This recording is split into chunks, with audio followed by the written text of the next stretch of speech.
When choosing an international school, it can be a confusing task. The phrase is used in so many different ways that it can be hard to actually understand what an international school is and therefore what it means for you and your life as a teacher. In this video, we're going to be looking at the different types of international schools there are so you can make an informed decision when choosing an international school to work at.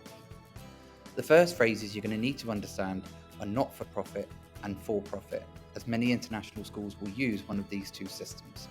A not-for-profit international school will always make sure the money raised goes back into the running of the school itself, whereas a for-profit international school will always leave some money left over for the business owners or the founders of the school itself.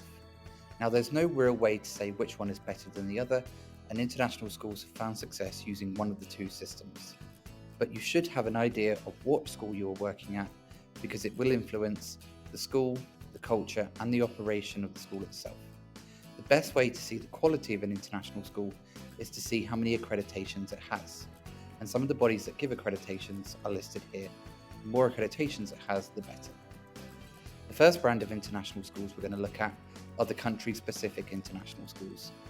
These are the ones that have a country or the name of a country listed in their title, and they're set up to teach the children of diplomats or expats in the country that you are moving to.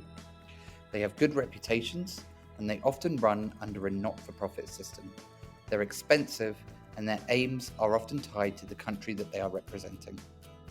The next brand of international schools are your independent international schools.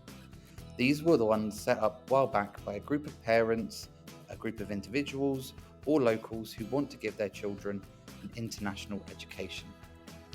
They're non-affiliated and they act independently.